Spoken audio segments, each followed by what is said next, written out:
Endosso.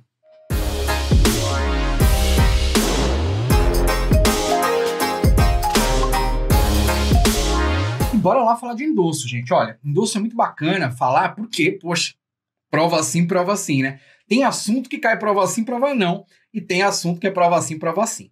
Bom, aqui é o seguinte. Quando a gente fala em endosso, nós estamos falando, talvez, no principal instituto sobre títulos de crédito. Porque o endosso ele tem, veja você, na letra de câmbio, na nota promissória, no cheque, na duplicata.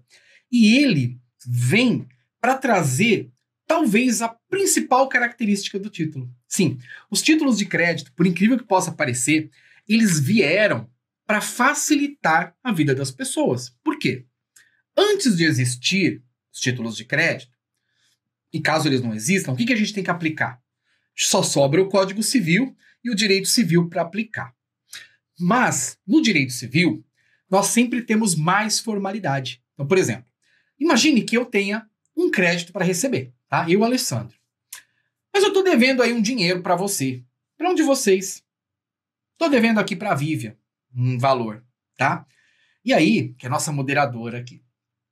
E aí, eu resolvo transferir o crédito que é meu para a Vivian. O que eu tenho que fazer lá no Direito Civil? Eu tenho que fazer um instrumento. Nesse instrumento, cláusulas.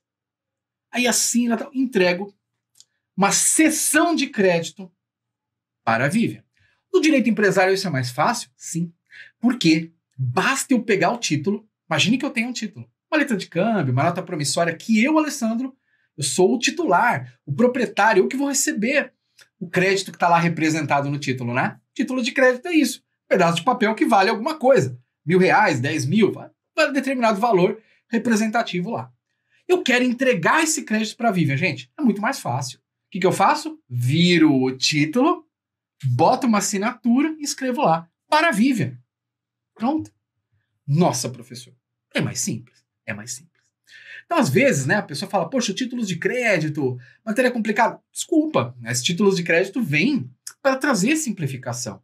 E note que isso realmente acontece.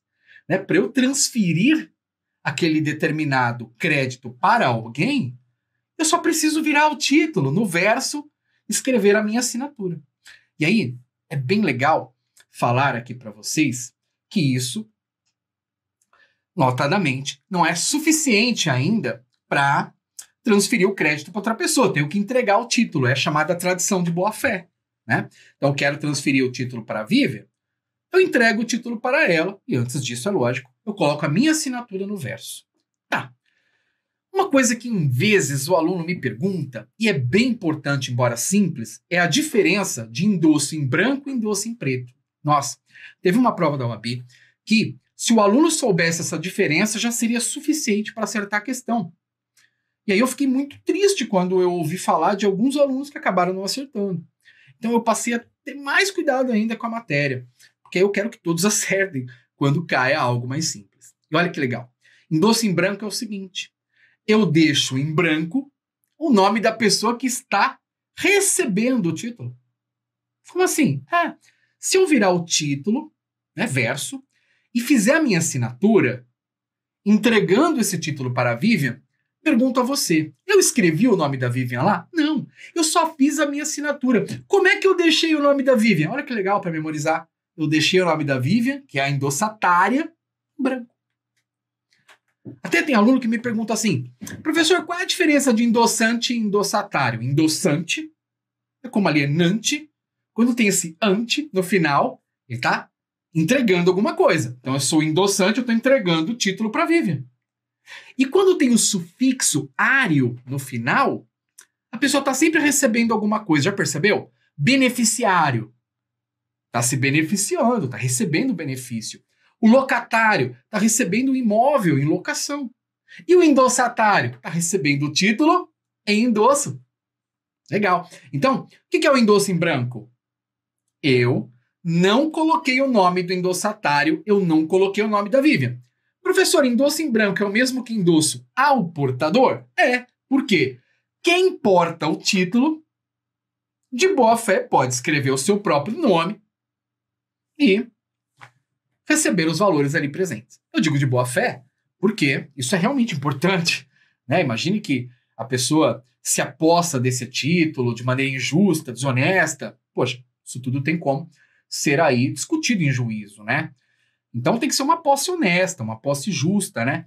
Eu entreguei por livre e espontânea vontade aquele título para a Vivian. Não coloquei o nome dela. E se a Vivian coloca o nome dela, que ela vai precisar mesmo, né? Senão ela não consegue, né, receber esse título, talvez lá por meio do cartório de protesto, ou por meio de uma ação de cobrança, a Vivian não conseguiria receber esse título. Então ela tem que escrever o nome dela. E ela pode fazer de boa fé. Né? É isso. Tá? E aliás, olha, realmente tem uma súmula do STJ que vai dizer: o título ele pode circular com omissões em branco. Então eu posso deixar o nome da pessoa em branco, endosso em branco. Mas antes do protesto ou antes de uma ação de cobrança, eu tenho que preencher. Tá? E o endosso em preto, professor? O endosso em preto tá pronto. Eu meto a caneta lá e escrevo para a Vivian. O que você tem que lembrar de endosso em preto? A cor da caneta. Ué, professor, uma caneta tem azul. Tem azul agora, moderno. Quando os títulos começaram a existir, não tinha caneta azul, só tinha caneta preta. Olha que legal. Professor, essa expressão endosso em branco, endosso em preto, pode vir daí? Vem. Tá? Fica bem fácil. Deixei em branco, não usei a caneta. Deixei em preto, usei a caneta tinteiro preta. Fechou? Bem tranquilo assim. Nossa, professor, só isso. Que chato, né? É só isso. Eu digo chato porque, poxa, a maioria dos alunos lá que me falaram: pô, professor, que legal, caiu aquela questão que você deu na revisão quando caiu. Fiquei feliz. Mas, às vezes, o aluno não sabe uma coisinha mais simples. E é chato, né? Você vê o aluno perder uma questão por essa razão. Tá bom? Beleza. O endosso é o seguinte.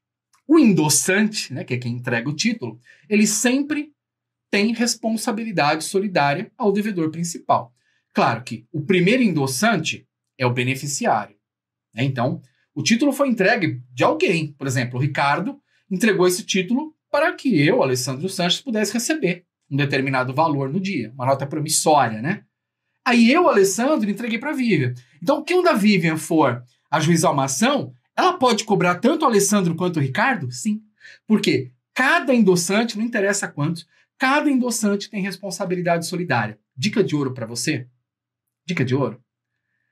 No direito cambiário, o que é direito cambiário? É a parte do direito que cuida dos títulos de crédito. Nos títulos de crédito, a responsabilidade sempre será solidária.